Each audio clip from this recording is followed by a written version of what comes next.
Юраты зашишмай ялман. Мудо, Чаваш челги бурчухне тынже путмейнде. Кодаму мелис, истяму И туган тел, и матур тел, әткәм әнкәмнең теле.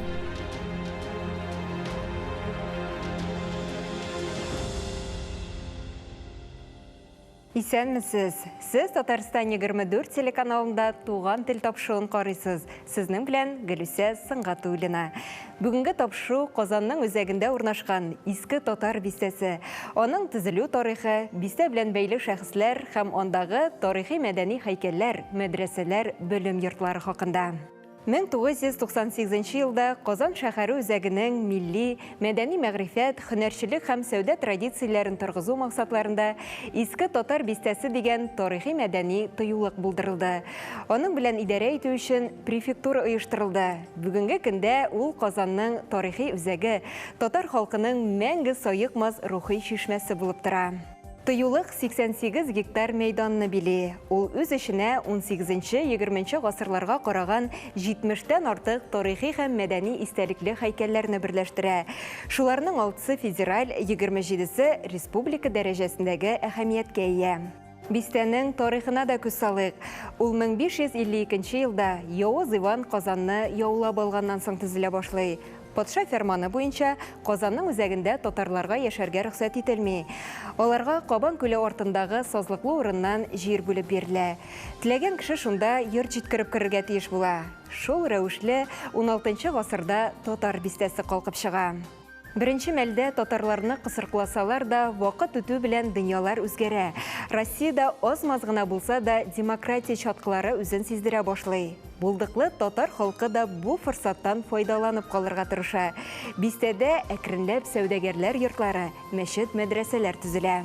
Халык үз мәйданнарын кырып, зәркән эше, баш киемнәре тегү белән шөгыльләнә һәм көн күреш кирәк-яракларын җитештерә башлый. Яңа урында тормыш әкренләп җайлана. Вакытлар узу белән бистә шәһәрнең иң бай өлешенә үрләп, игътибарны үзенә җәлеп итә башлый. 17-18 гасырлар дәвамында бистә татар милли сәнгатенең үзәгенә үрлә. Мәшһүр Казан ювелирларының даны нәкъ менә шушы чорда тарала башлый. Аларның иҗат җимешләрен Россиядә гына түгел, Европа һәм якын көнчыгыш илләрендә дә бик теләп алалар. 19 гасырда инде бистә татар халкының дини һәм иҗтимагый үзәге булып таныла. Сәнәгать, сәүдә алга китә. Киләсе сюжетыбызда гаҗәеп татар бистәсенә сәяхәт итәрбез.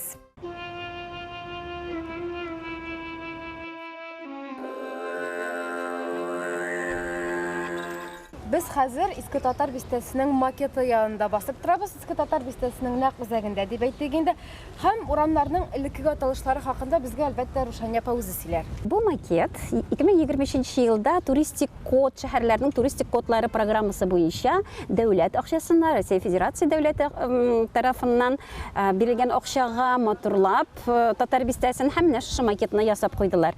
Халык бит инде туристлар үзебезнең Казан халкы да бирегә килсә, кайда икән безнең урам, кайда икән мәчетләр дип алар макетка күз салалар.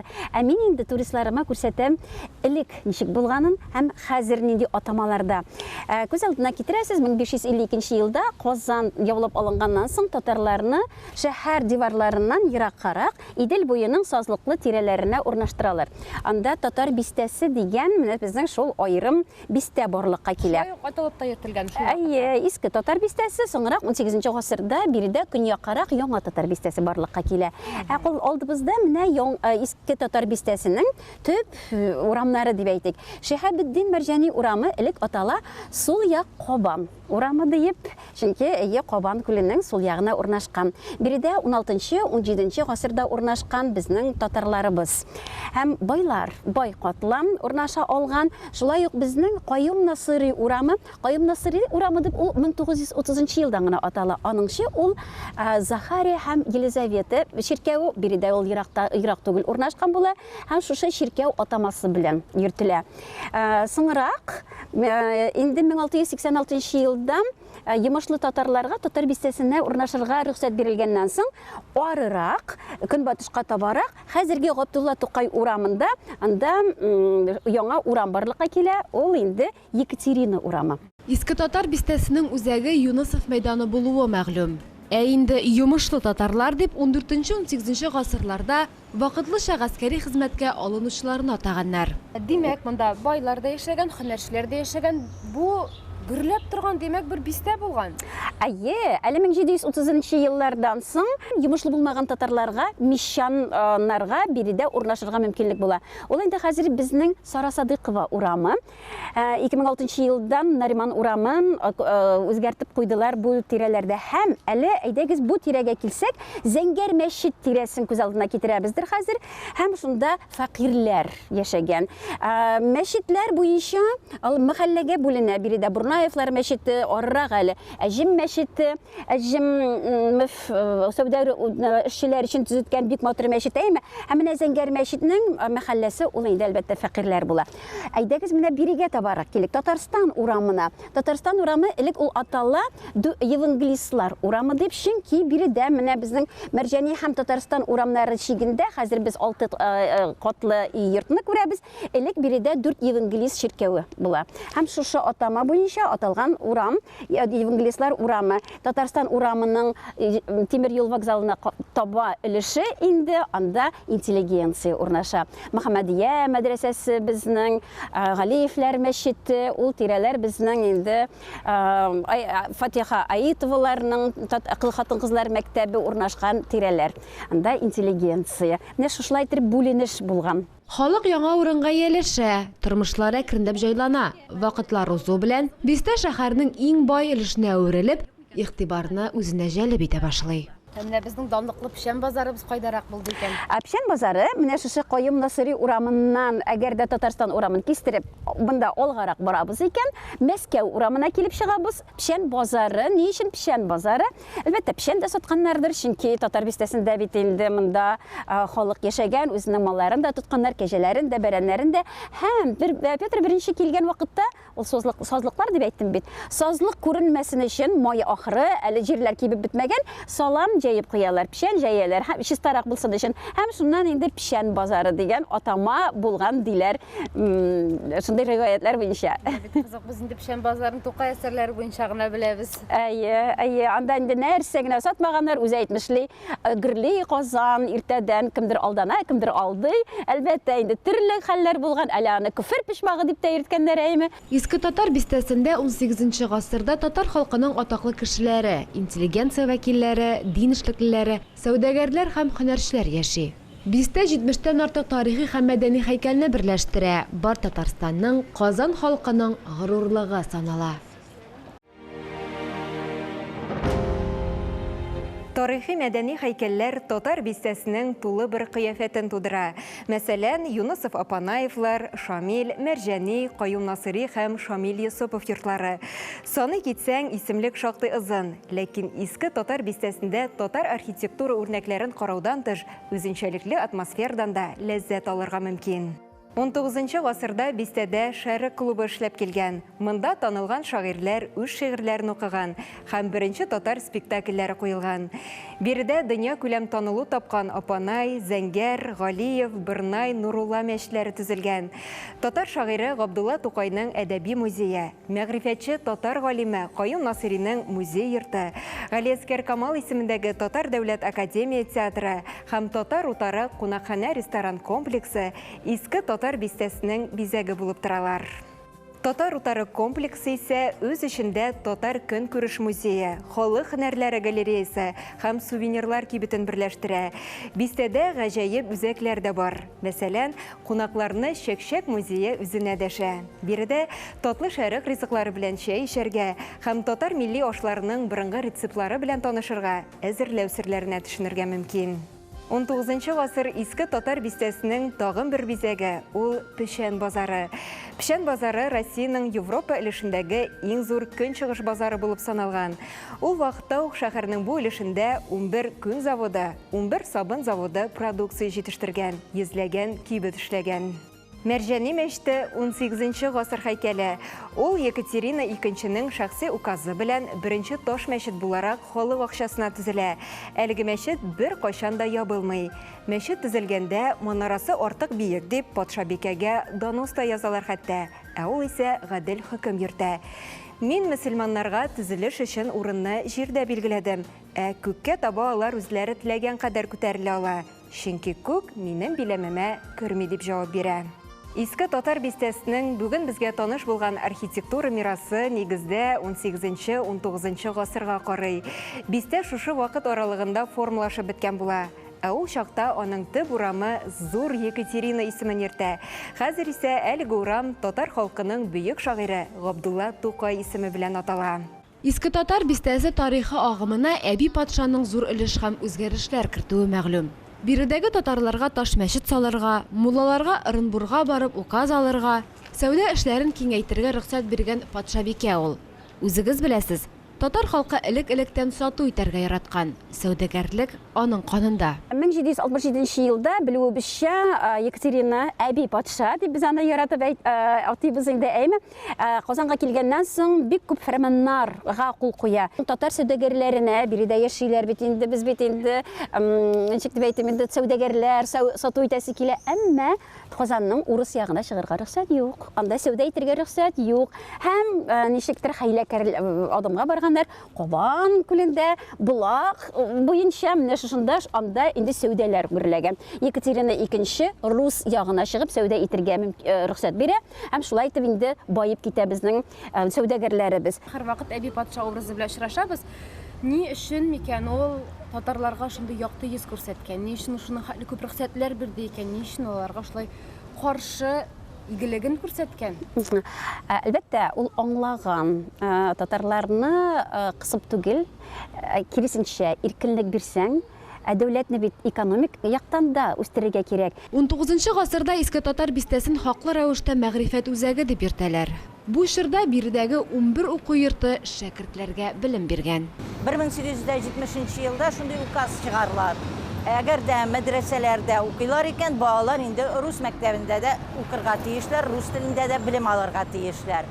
Менә бу балаларны, татар балаларын, авылдан килгән балаларны белем бирер өчен, рус мәктәпләрен ачыр өчен рус телле кешеләр, татарлар кирәк булган. Һәм әле ул татарлар рус теле белүеннән тыш мөселман кешеләре дә булырга тиеш. Менә шул укытучыларны укытыр өчен, мөгаллимнәрне укытыр өчен Казанда татар укытучылар мәктәбен ачалар. Кемнәр укыта? Ратлык. Шиһабетдин Мәрҗани дин буенча белемне Шиһабетдин Мәрҗани бирә. Бу мәктәптә укытучыларга бит инде педагогика буенча да белем бирәләр. Педагогика буенча практиканы Каюм Насыр алып бара. Һәм бу укытучылар арасында бигрәк тә исемлесе Шәбгәрәй Ахмеров дигән кеше. Без Хәдичә Ахмерова турында беләбез. Хәдичә Ахмерова аның хатыны. Үз вакытында ул татар кызлары өчен мәктәп ачкан кеше. Шулай итеп бу мәктәп эшләп китә.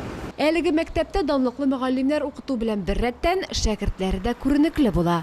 Мәсәлән, Хөсәйн Ямашев, Гаяз Исхакый, Сәгыйд Сүншәләй һәм башкалар. Тагын бер билгеле шәхес бу Мирсәет Султангалиев. Ул турыда безнең татар тарихчылары, татар тарихы белән кызыксынган кешеләр беләләр инде. Мирсәет Султангалиев Сталинның Советлар власты вакытында инде Сталинның милли мәсьәләләр буенча сорауларына оппонент дип әйтә алабыз.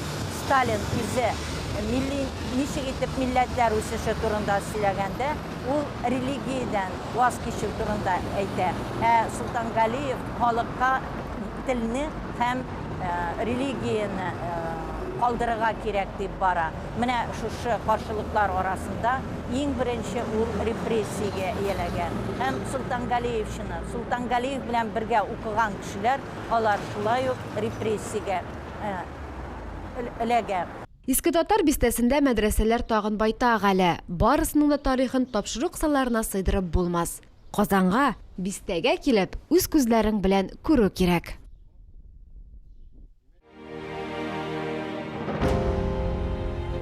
Иске Татар бистәсе шыннан да гыйлем үзәге булуы белән дан тоткан. Билгеле булганча, татарларда уку йортларының тарихы мәчетләр тарихы белән тыгыз бәйләнештә. Күпчелек мәктәпләр мәчетләр каршында ачылган. Мәдрәсәләр, урта һәм югары баскыч уку йортлары формаль рәвештә мөстәкыйль уку йортлары булып исәпләнсәләр дә, чынлыкта аларның барлыкка килүе һәм үсеше турыдан-туры дин оешмалары белән бәйле. Уку-укыту процессын тәэмин итүчеләрдә дин әһелләре, имам-хатиблар булган. Әлеге мәдрәсә һәм мәктәпләр 20-нчы йөз башында татар интеллигенциясының иң актив вәкилләре булган белемле яшьләрне тәрбияли. Алар күренекле галимнәр, язучылар, педагоглар, мәдәният хезмәткәрләре булып җитешәләр. Киләчәктә милләтебезнең горурлыгына әйләнәләр. Шактый гына күренекле язучыларның, шагыйрьләрнең, мәгърифәтчеләрнең, җәмәгать эшлеклеләре һәм дин әһелләренең исеме татар бистәсе белән бәйле. Алар арасында Шиһабетдин Мәрҗани, Каюм Насыйри, Габдулла Тукай, Фатих Әмирхан, Гали Әскәр Камал, Карл Фукс, Николай Лобачевский, Александр Пушкин, Федор Шаляпин бар. Татарларның үзләре оештырып, үзләре яшәткән уку йортлары, рухи тормышның үзәге булган мәчетләр эшчәнлеге уникаль күренеш. Бу меценатлар катнашыннан башка әлбәттә мөмкин булмас иде. Татар сәүдәгәрләре милләтебезнең белемле, мәгърифәтле булуына шактый зур өлеш керткән. Татар мәгарифе кыска гына вакыт арасында туып, зур тизлек белән үсеш алуга ирешә. Шулай ук кыска гына вакытта бу мәдрәсәләр кадими уку йортларыннан заман таләпләрен исәпкә алып, заманга яраклы шәкертләр тәрбияләрлек җәдиди мәдрәсәләр булып та җитешәләр. Казан шәһәре татар мәгарифе үзәге дибез икән, беренче чиратта Казанның иске татар бистәсе күз алдына килә. Әлбәттә, соңрак Казан шәһәренең башка җирләрендә дә мәчетләр ачыла. Мәчетләр каршында мәктәпләр эшли башлый. Шулай булса да, башлангычы татарларның белем һәм мәдәни үзәге булган татар бистәсеннән килә. Гасырлар дәвамында бистә татар милли сәнгатенең оазисына әверелә, халкыбызның дини, иҗтимагый һәм сәнәгать үзәге булып таныла. Мәдрәсәләр белән танышуны дәвам итик. Музаффария мәдрәсәсе дип атыйлар инде бу бинаның. Музаффария мәдрәсәсе булган. Музаффария ул инде безнең кызлар өчен мәдрәсәне ача Махруй Музаффария, шулай Габдулла Тукайның замандашы. Авылдан килә, Чүпрәле районы, Кайбыш районыннан килә, кияүгә чыкканнан соң үзе кыз балалар өчен мәктәп ачу турында хыяллана. Менә бу бинаны атыйлар, ләкин монда булмаган. Бу бина нәрсә белән кызыклы? Музаффария мәдрәсәсе һәм анда илме тактада Музаффария мәдрәсәсе ни өчен язылган. Хәзерге вакытта анда чынлап та мәдрәсә ачу турында сүз бара. Безнең инде дини эшлеклеләр аны мәдрәсә итеп күрергә телиләр. Мәктәпнең бинасын 1888 елда сәүдәгәр Ногман Габделкәримов төзетә. Махруй исә шәкертләре өчен дәреслекләрдә чыгара. Мәктәп кыз балаларга аң белем бирү өлкәсендә үз чоры өчен зур роль башкара. Янәшәдә генә Зәңгәр мәчет, аның да үз мәдрәсәсе булган. Зәңгәр мәчет үзенчәлекле, нәрсәсе белән үзенчәлекле. Бу мәчеткә күбрәк эшче халык йөри торган булган. Менә эшче халыкның инде белем аласы килсә, алар өчен аерым бер мәдрәсә төзелә, бу Халидия мәдрәсәсе. Мәдрәсәләрнең күбесенең исеме, төзүчеләр исеме белән түгел, андагы мөдәррисләр, имам-хатиблар исеме белән йөртелә бит. Халитов дигән кеше бу мәдрәсәдә имам була, укытучы була. Һәм бер кайчанда бу Халидия мәдрәсәсе җәдидчә укуга күчмәй. Кадимчә, консерватив рәвештә, нәкъ менә шушы мәдрәсәдә укуны инде 20-нчы гасырның башында да алып баралар. Бүгенгесе көндә Халидия мәдрәсәсенең бинасы сакланмаган, аның урынында офис үзәге калкып чыккан. Димәк, бу урында Лена Ивановна нинди мәдрәсә булган? Менә бу урыннан инде без чалып йөрибез, экскурсантлар да нәрсә булган, кем яши монда дип сорыйлар. Үз заманында менә монда Юнусов мәдрәсәсе булган. Бу Юнусов мәдрәсәсенең тарихы шулай ук кызыклы. Шиһабетдин Мәрҗаниның кем икәнен сөйләмибез. Шиһабетдин Мәрҗанине Озын Ибрай дигән Ибраһим Юнусов Мәрҗани мәчетенә чакыра, имам-хатиб була Мәрҗани. Һәм һәр мәдрәсәнең әйткәнемчә инде, һәр мәчетнең әйткәнемчә үз мәдрәсәсе булган. Һәм менә монда Юнусов мәдрәсәсен салып та куялар. Шиһабетдин Мәрҗани укыта, аның мөдәррисе, аның иң беренче укытучысы ул була. Ләкин тормыш бара, тормыш уза, Шиһабетдин Мәрҗани белән Озын Ибрайның арасыннан кара мәче уза. Ничек уза? Инде менә теге гайбәт шикелле генә сөйләгәндә, Озын Ибрай үзенә күрә бик тә булдыклы кеше һәм нинди дә булса аш җыйсалар, нинди дә булса кунаклар булса, ул үзен 1 сәгать, 2 сәгать көттереп торырга ярата торган булган. Шиһабетдин Мәрҗани булай ди, сез ди ашарга киләсезме, әллә сез китап сүзен тыңларга киләсезме? Менә килгән икән инде монда мулла хәзрәт килгән икән, без инде башлыйбыз ашны Коръәннән, китап сүзеннән башлыйбыз. Менә шулай итеп, алар әзрәк кенә дуслыкларына бузылып китә дуслыклары. Дуслыклары бузылу нәрсә белән әйләнеп чыга. Юнусов үзенең мәдрәсәсен инде аңа акча бирми башлый. Бу мәдрәсәдә укый торган шәкертләр суга әнә Кабан күленә төшәргә тиеш булалар, шунда юынырга һәм ремонт ясамаганга инде кыш көне бик салкын. Шәкертләр качып бетәләр бу мәдрәсәдән.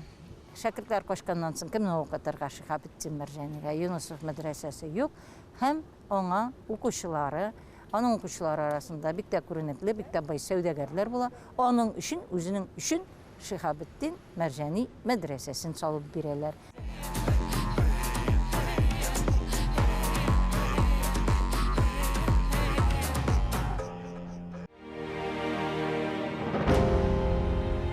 Халыкта білімлі өлмәс, білімсіз күн көрмәс деген бик мәгънәле мәкаль бар. Безнең әби-бабаларыбыз элек-электән гыйлемгә омтылган, киләчәк буынның мәгърифәтле булып үсүенә зур көч куйган. 1917 елгы инкыйлабка кадәрге чорда татар мәгарифе үсеше үзенең иң югары ноктасына җиткән. Татарның үз җәмәгатьчелеге тарафыннан оештырылып, халыкка хезмәт иткән уку йортлары, ислам дөньясында танылу алган мәдрәсәләре милләтнең тиңе булмаган зур казанышы ул. Шушының белән тапшыруыбыз ахырына якынлашты. Без бүген Казанның үзәгендә урнашкан иске татар бистәсе, аның төзелү тарихы, бистә белән бәйле шәхесләр һәм андагы тарихи, мәдәни һәйкәлләр, мәдрәсәләр, белем йортлары хакында сөйләштек. Сез Татарстан 24 телеканалында туган тел тапшыруын карадыгыз. Сезнең белән Гөлүсә Сыңгатуллина булды. Сау булыгыз, киләсе очрашуларга кадәр.